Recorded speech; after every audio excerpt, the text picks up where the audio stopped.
Welcome back to the Extra Rep Podcast, guys. I'm Josh. I'm Liam. Today we're going to talk about natural testosterone hacks that actually work. So you've seen it all before. A lot of people will claim that certain supplements, certain things are going to boost your testosterone. So we're going to talk about a few different things, mainly what actually works, and then we'll obviously talk about things to probably avoid as well. So I guess into the first sort of segment, Liam, will be, I guess, why do testosterone supplements get marketed?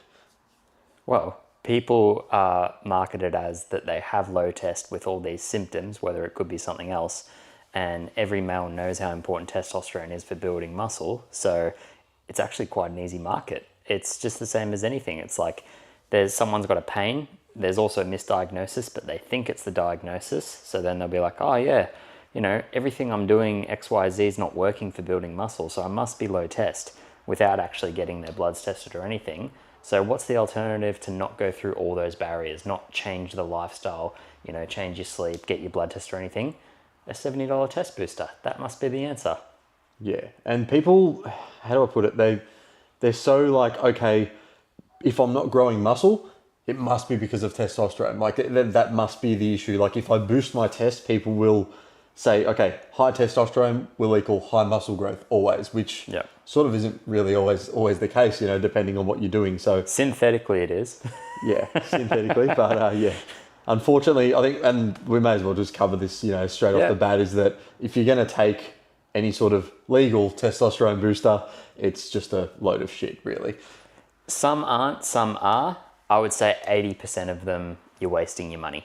So with the other 20%, what would be the difference then between those ones and then knowing ones that actually might make a small difference? It'd be certain supplements and ingredients. So zinc would be one, ashwagandha would be one, tonkat ali would be one, and vitamin D would be one. And I'd probably keep it at that. Interesting. Rabbit hole with ashwagandha. Yep. I've heard that it like sort of numbs people's emotions to a certain point. It can. So it works on a certain receptor in the gut, which, I've talked extensively about gut health with the mood and then serotonin and dopamine receptors. So, and I still think it's a genetic thing because I took night ops for 2 years straight and that had 600 milligrams of ashwagandha in it before sleep. Never noticed a side effect.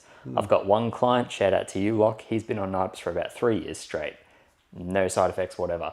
But there's literature and research out there that if you take it for about 6 months every single night and don't cycle on or off it, then some people have noticed that they just go completely numb. They feel like they can't feel emotion anymore. They can't get excited. They can't be sad. They just feel like it's a state of numbness, and it takes several weeks out of their system to start getting back to normal. Yeah.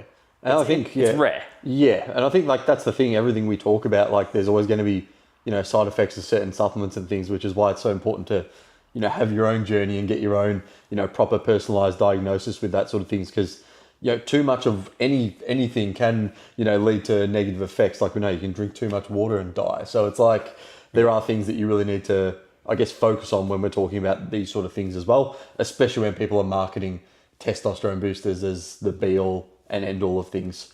I think probably the number one thing you can do to improve your testosterone is just to sleep more.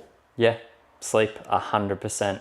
The other one would be build lean muscle mass and have more in your frame, but sleep is the precursor to that, apart from the training stimulus, obviously. But yeah, if your testosterone's in the gutter, sleep number one. Yeah, and I think so many people just underlook that. Like people are like, I sleep fine. If you say you sleep fine, you don't sleep fine. You sleep like shit because you don't know what good sleep is. Well, tell them about your new tracking ring. Yeah, so I've been having one of these, the real cheap, like the cheap version of the Aura ring. Everyone would have heard of those. Normally like $500. So I got like a Kogan QR ring, I think it's called. They're like $120. Really interesting. Like my sleep, obviously I prioritize it pretty well as a coach. So one thing I did notice was that, and this could be a little hack for you guys as well, potentially, like pretty consistently good, around 90 to 95. And then I realized I was spending some money on nasal strips every night as well. Yep. And one night I just forgot to put the nasal strip on and it tanked down to about 80. Like still slept okay, still did this, but woke up once or twice. And I was like, oh, that's interesting. I'm like, maybe this does work, because I thought at that time it was a piece of crap. It wasn't working properly. It was just oh, you're always sleeping well. And then I tried it again like last weekend, and the same thing happened. Went to like 82 or something, and then straight back up to around the the mid 90s from there. So I use Breathies, so I don't know if you guys use them. They sent me a care package as well, so we'll get them to sponsor the podcast eventually. But yeah, that could be a really good little hack for you guys. But for most of you, it's just going to bed on time, getting 8 hours of sleep, getting off your phones, cool dark room, all the stuff you say you're going to do, but never do. Well, not just going to bed on time, waking up at the same time, being in a circadian rhythm of going to bed, waking up at the same time every single day. The more vitamin D you get throughout the day, the more your melatonin is going to produce at night, which is a really powerful antioxidant. And also it's a hormone as well that releases pretty much the deep sleep cycle that you go through when you go to bed. So honestly, it's a game changer. Yeah, I think that leads back into like we were going to talk about micronutrients and deficiencies and that, and vitamin D tying into sleep. Like if you can sleep well, wake up, get some sunlight, especially early in the morning, that's really going to set you up for success sleep wise. And then obviously testosterone. Testosterone. So if you're low in vitamin D, getting shit quality sleep, your testosterone is going to absolutely tank. So I think those are two really key things you can do that are really simple to straight away do much more than any natural test booster is unfortunately going to do for you. Yep. There are two others that I will say that are super important. Number one is diet. So just remove all processed foods from your diet. Like any form of stress or inflammation you cause on your body, it's not going to precursor to testosterone at all. We want to reduce that as much as possible. Not testosterone, but the processed foods. The other one would be make sure that, that falls into the micronutrition category with just removing processed foods and getting whole foods in. So I guess that's sort of a 2-in-1 there. Then I'll add another one to that and just say, just keep your stress as much as possible to the lowest. Like emotional, not necessarily physical, because that's a good thing, but we don't want to overdo it. But yeah, stress I've seen just be the root cause of so many people's issues, because if someone's mind's racing too much and they're so stressed that they can't sleep, then that has the impact on testosterone. If someone can't perform in the gym because they fatigue too quickly because they've got too much stress going on elsewhere, that impacts testosterone. It's funny how it's like everything just comes back to impacting it, which is why we're such big advocates for like, you can't just take one pill or one thing and think it's going to magically change everything. Of course, there are things that are going to potentially be the thing that helps significantly, but it's got to be in conjunction with everything else. Yeah, I think everyone is way too quick to jump on synthetics, and especially like TRT as well, which for people that don't know, it's testosterone replacement therapy.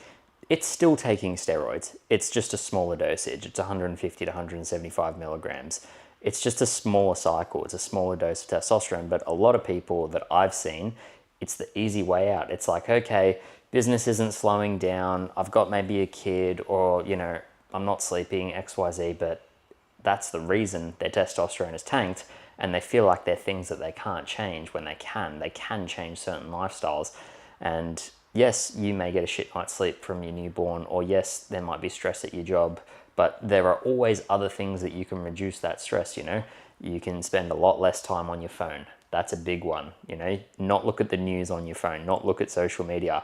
Those things inhibit emotional reactions in our body that cause stress, especially when we wake up first thing in the morning. What's the first thing people do? They check their phone, they see email, message, Tinder match, whatever it may be that came through on the phone, and it could inhibit a really spike in cortisol, it could inhibit stress, your heart could start racing. All these things impact testosterone. So I just hammer it home because I see so many people be like, I think I've got low T, and then they want to jump on hormone or replacement therapy straight away. And I'm talking like mid to late 20s.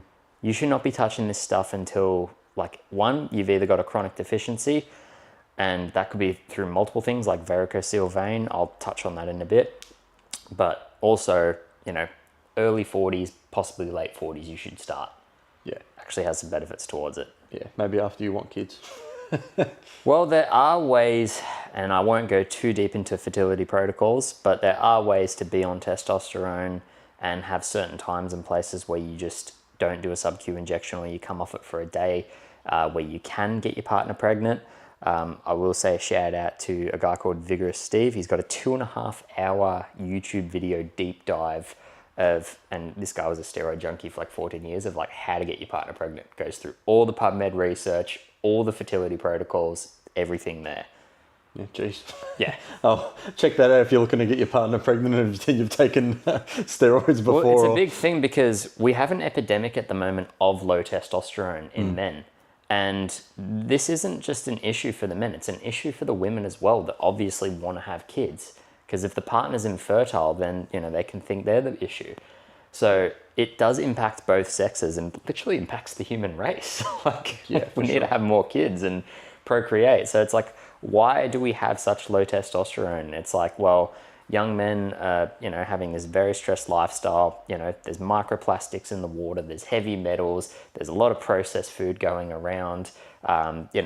All the shit that's in the American food, there's pesticides, there's red dye 40, there's kids cereals, all this shit. Yeah, we're moving less, we're eating more, we're just bound to desks and bound to being, unhappy, living for the weekend type operation. And I think it's where a lot of people, especially these days, just these economic times as well, makes it very difficult for a lot of people to, even just get by and look after everything. And even for me, I got a sauna obviously to help with sickness and things, but especially just to be able to chill out. Gives me half an hour to myself to just read a book. And I find I'm a completely different person when I come out of the sauna, whereas when I come in when I'm stressed, whereas then I go out and have a shower and I'm just zen, much more zen. I think one thing that has potentially helped me as well, and I took it before, is when I just get a bit stressed with heaps of stuff I've got to do and a bit anxious, it's just some L-theanine to just sort of calm things down and sort of smooth me out. I know my partner's she's been taking it as well before sleep, and that's been helping that sort of thing as well. So that could be something that, extremely cheap intervention that could help just you manage the sort of day-to-day stresses as well. The zinc, magnesium, they're probably some... Well, zinc, magnesium, and vitamin D all work on the same receptor, so they have a synergistic relationship. So they are really good. If someone wants a potent herb that has some natural test boosters, there's tribulus root extract, there's diasparic acid, there's withania and ginseng, and I'd probably go those three. And they, you'll be waking up with some boners. Interesting. I think people, what did I used to take? Testosterone? Well, testosterone I've found is a half-half for people. Someone's either a hyper responder or some people it doesn't do anything. Yeah, I feel for me it didn't really... I was in lockdown, wasn't really that much stress, chill, and I was just obviously training in the... I feel I look good, but I was that's because I had literally nothing else to do but work on my body for 12 weeks straight. So I think it was, with zero stress and just being able to wake up and basically do what I wanted, it was a lot easier. And that's probably where the results came from, rather than me taking these, testosterone, which you don't even, where you get them from sometimes, you don't even know if it's properly dosed or anything like that as well. That's with any supplement, right? We're starting to see a lot of studies and correlations coming out of a lot of supplements actually not having what they claim to have on them, which has been around in the industry for ages. Protein spiking was a big thing and amino spiking was a big thing, but now it's, in a lot more supplements that people are buying. There's so much literature and research around saffron at the moment, but then a lot of people, they get on the hype train, just like testosterone. What was it, 4 years ago, 2021? Just boomed again. All of a sudden, inflation rose on testosterone. Everyone was selling it. And the markup was huge on it. So then you're like, well, what's this going on? And then people waited a year or 2 years. Then more literature and research came out. And they're like, okay, yeah, it's got some benefits around females as well, but some people either seem to be a hyper responder or not. There are some really interesting 2 studies I'll point out. Even with testosterone levels, there's one with men, if they do activities like chop wood, they raise their testosterone levels. The other one is, and you wouldn't believe it, what type of underwear you're wearing. So if you're wearing polyester underwear, it can have endocrine disrupting sort of hormonal fabrics going on there. So if your nutsack is literally exposed, because that's where we store our testosterone for people that didn't know, if that's exposed to polyester and it's on that fabric and rubbing against the skin for 12 hours a day, however long, then that can create some really issues around SHBG, which is your sex hormone binding globulin. It can raise that so it doesn't distribute free testosterone throughout the body. There's another protocol where people have been known to ice their testicles for that specific reason. That's literally what I was about to mention. There also is, and we're going a bit TMO, too much information, TMI, but the one that I mentioned before was a varicocele vein. This is worth getting checked out from your doctor. This does require surgery, But some males, between their shaft and their balls, they can have like an enlarged vein that's actually inhibiting that testosterone, so it doesn't get distributed or released. So this is why some teenagers like get puberty late and can honestly be like not have like, you know, the old myth back in the day, it's like, oh, your balls drop and your voice gets deep. Yeah. So the varicocele vein stops that from happening. So this is why some people can have a higher voice, and that they didn't go through that periodization in puberty. So then they have to go to the doctor and actually get this corrective surgery, so their body's actually not hypergonadism or gonadal. It's one of the two. Yeah. So their body's not hypergonadal. I think that's the one. And yeah, it can impact thyroid markers as well. It's honestly crazy what can impact testosterone in a male. Yeah, geez, that's a rabbit hole and a half, isn't it? What was that? Is that step one? Is that the underwear that a lot of people Step tend one's to... bamboo, which is good. Bamboo underwear. I use one called Cool Beans, which is hanging right there, because they actually have like a pouch that lets your balls breathe. And we just had summer here for 4 months and going out walking all the time. Yeah, you get a bit sweaty. There is another study, and I think this does relate to every male, but you would not believe it. The correlation between how much an income a man is earning and his testosterone levels actually go hand in hand. It's quite interesting. There is I honestly think there's a Psychological component of a man's earning more money, he feels more like a man. Yeah. Feels more like a provider. I guess feels that's, more like it goes back to, boss. being a provider, being, for your family, you're the one who does this, It goes back to those, like animalistic, cavemen type, behaviours where, society's a lot different now compared to what it was, especially with, it used to be the man would be, provide, do the family, the wife would do, the kids and the cleaning and that, and that's not what we're saying, is that it should be like that. But I think there has to be a balance between that, because a man still does need to be able to like provide and figure out solutions and that. And I think that definitely helps with testosterone production and being in that sort of space. But we can also play devil's advocate, right? Because the big dog business owner who's jacked and shredded and make millions, he had to go on hormonal replacement therapy because he just neglected every single thing else in his life. He neglected his diet, his relationships, his sleep, all that stuff. So in order for him to perform, he had to then jump on test. So does it go hand in hand? Yes, unfortunately. Yeah. Well, that was a good rabbit hole. I've looked deep into this because it is a bit of a passionate thing, because one, yes, the human race is on the line, but I look at blood work all the time, and number one thing for males, they don't care about their electrolytes, their iron, their liver enzymes. They don't care about any of that. They're like, what's my test levels? Yeah. That's all they want to get tested. So I'll tell people, if you want to get a hormonal panel, get your tests checked, your SHB checked, your free testosterone checked, and your estradiol checked. If you're looking at fertility markers, get your luteinizing hormone and your follicle stimulating hormone checked, and your DHEA. That's all you'd need to cover. Probably maybe prolactin as well. Yeah, I think it's probably something I'll get checked very soon as well.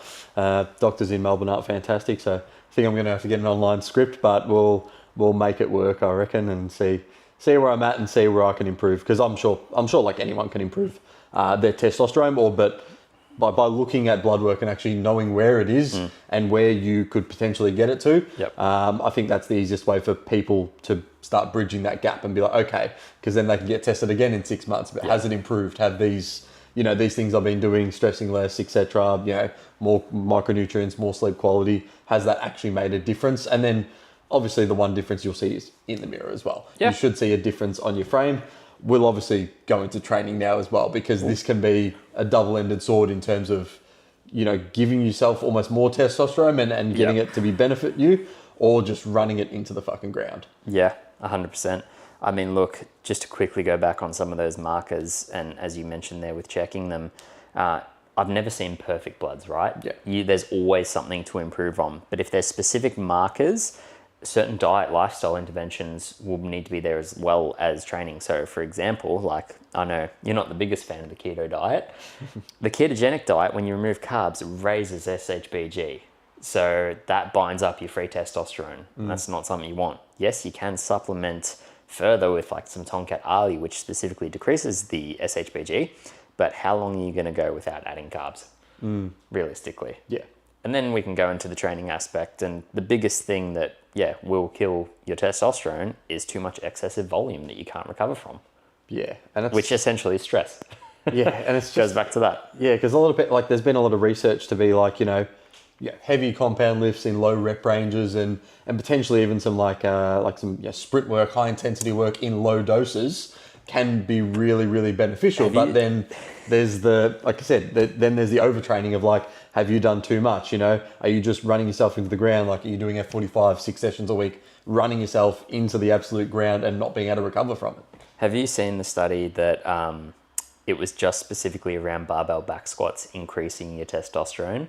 So people would then just program at every session barbell back squats at the start because they think for the rest of the session they'd be boosting their testosterone and being stronger. It's crazy, isn't Yeah. it? How people misinterpret like research like that.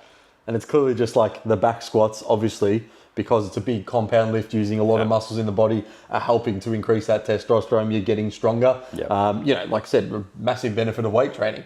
Generally will and should, done properly, raise your testosterone over time, or have it at least a good level, maintain it at a certain level depending on what you're doing. But I think, like you said, going back to recovery and overtraining, if you're training too much, there definitely is a thing as training too much, and you will start to notice the difference. You will feel, like wake up, not a boner in the morning. You'll be just tired throughout the day, like all these things. And again, nutrition plays a part in that as well, and stress and lifestyle. But it's very easy to see if someone thinks like, oh, my diet's pretty decent, I'm sleeping pretty well, but like I'm just not getting anywhere or progressing with my training. That's a really good sign that, number one, you need to fix up your program, but number two, you're probably just doing way too much and you're trying to, get a better response thinking that, oh, I'll get more muscle growth if I do another set, now another set, now another set. And there's going to be a time where that's just going to start to go backwards and you're actually going to start regressing. Yeah, 100% agree with everything you just said. I will say there's also mood, which is correlation for a lot of that stuff. A lot of people, they don't think about their mood. And this could be like out of the whack mood, like you're a little bit more irritable. For some guys, this is a huge one. But when they've got too much test or it's converting to estrogen, or they've got, too much estrogen dominance or too much prolactin, they find that they start crying through movies. Yeah, right. So if you're feeling oversensitive or, feeling like a movie's really moved you or something like that, then maybe get your test levels checked. And I'm not saying like watch a really sad movie. I'm saying like if you watch The Notebook with the missus or something and you end up crying more than her, maybe get a look at your test levels. Yeah, it's interesting. I've seen like you've had there's examples like bodybuilders and that, and they've said when everything's out of whack, it's like they're sitting there with the missus like crying over like Peppa Pig or something, watching like the missus and the kids. Because look, these are hormonal reactions in our body. Like we don't even need to touch on tren because that's not just a precursor to testosterone. That does a whole bunch of other things. People literally turn gay when they're on tren. There are people that have never wanted to sleep with a dude in their life, and then they take tren and they're like, I just turned into an animal. And they come off cycle. It's the most, if you go on Reddit and look up tren horror stories, that's bizarre. It is some of the funniest shit you'll ever read. Like, dudes will like break up with their girlfriends, jump on Tinder straight away, look for just like girls they're not even attracted to and be like, come over right now. Crazy stories. Crazy levels of testosterone and hormonal literally flipping. And this stuff is dangerous. Like it could end your relationships. You could get fired from work from roid rage. All this stuff. It is dangerous. So always be cautious and careful. Yeah, for sure. I think like the last thing I'll sort of mention is alcohol, because people again you guys aren't stupid. You know straight away like, oh yeah, alcohol, but I want to have a few beers with my mates, and especially beer. Like it just tanks your testosterone so much. Even just one drink. They'll hate this, but beer is one of the most estrogenic producing of all alcohol. Yeah, unfortunately. And I think I can't remember what the study was, but it's like if you had say 4 to 6 drinks, I think above 4 drinks they classify as binge drinking now. Yeah. And it's like if you're then training the next day, it's like your test levels go down by like 50, 60%, like your muscle building capacity goes down by that as well. And that stays like low for a few days. Like it'll be less and less, and maybe by day 4 it'll be back to normal. Yep. But as your body's processing that alcohol, it plays a massive, massive part. And like that's not just going to be an issue with fat loss, muscle growth, etc. But adding extra body fat if you're having calories when you eat, when you're drinking as well, and hormonal and mood, and that impacts your sleep and all those other things. So I think if you want to take things seriously in terms of obviously boosting your testosterone, you're going to have to cut alcohol out or have it really, really sparingly. There's a term for this, and it's actually called whiskey dick. Every male knows it, but it's like erectile dysfunction and then the amount of alcohol drinks you have are literally correlated with one another. There's no coincidence between that. It's because it's tanking your testosterone levels. Yeah, it's tanking it like massively as well. And you'll notice the difference, like especially in the gym. Like shout out to Vin, one of my clients. He had a big night on a wedding a couple of weeks ago, and like we were doing the program on Monday, and I was like, bro, what's going on? Like just things weren't moving like they normally move. And he's like, oh yeah, I had a big weekend. And I was like, oh, interesting. And then when we came in again next Monday, I was like, same exercise, doing a shoulder press, and he's just like, 3 reps more, and I'm just looking at him like, didn't drink on the weekend, did you? He's like, no, I feel good, man. Yeah, and like he knows, like, he's like, it's crazy though, just how much of an impact, because everything else was spot on. He's like, I still got back on nutrition the next day. I still tried to sleep well. I got on water, electrolytes, everything was like, he tries to get straight back into it, because he doesn't want it to affect him too much. But unfortunately, it does for days on end. We try and talk ourselves out of it. Yeah. Every time, which is interesting because there is always that like, oh, well, power of the mind. Like if I think it's not going to affect me, it's not going to affect me. I can still perform. We had a mate, we won't name him, but he was from our old gym that we used to work at. And every Sunday he used to come in and train legs when he was hungover. Yeah. And I was just like, how do you do it, man? He's like, trust me. It's like, he said he had the mental battle all day because he'd always come in at like 4 or 5 p.m. He'd have the mental battle all day and then he'd just get it done. And he said he'd feel amazing. Yeah, it's crazy though. Like, again, I can't do that. Like Monday, if I'll drink once every 6 months, and then if I go have a session on Monday, like it's feeling so difficult. Awful, like the weights that you normally lift are just feeling like twice as hard. Like normally, again, you can still potentially hit them, but to actually hit then progressions makes it all the more harder. And again, your mind wants to play tricks on you and do all that sort of stuff as well. And that's the last thing I'll touch on is just your mindset around this sort of stuff. There's probably been studies to prove that, like, if you're just thinking about, getting better, going to the gym, doing all these right things, your testosterone level is probably going to slightly raise because of it. That like power of self-belief, that willpower. Like when they do the placebo studies of people who take pre-workout or they don't, and they tell them they're on steroids and they lift more weight. So it's really, really interesting the power of your mind and how that mindset works around obviously getting stronger. And then as a result from that is a natural testosterone booster. Yeah. Like people watch training montages on YouTube before they go to train, and that can increase performance. Music, there are studies out there that unfortunately show that if you scroll social media in between your sets, you do actually fatigue yourself to the point where you do reduce motor unit recruitment. So that's one to know of. But bodybuilders back in the day used to literally meditate and visualize in between their sets. So they'd do like an absolute strenuous set. They'd have their 3 minutes to recover and they'd just sit there in silence, breathe, drink their water, whatever, and visualize the next set. Visualize themselves doing the rep, achieving them 8 reps. Because their mind would talk them out of like, okay, we just did 8 reps and that was brutal. The mind straight away goes to, there's no way I've got that in me on my second working set. And they'd sit, meditate, hype themselves up a bit, and then they'd just go in and smash it out. Yeah, it's really, really interesting, the power of the mind, obviously on top of, all the other stuff that we've just covered there, guys. So I think that'll give you a really, really good insight into, some natural hacks that are actually going to help you boost testosterone in the long term. Of course, blood work's going to be a great place to start. So if you guys do need some blood work help or anything like that, make sure you contact Liam through his Instagram at Coach Liam C. Murphy. And again, if you need any help on anything else, feel free to contact me as well at Action Fitness Nutrition on Instagram. But that's the podcast, guys. Until next time, we'll see you then. Yeah.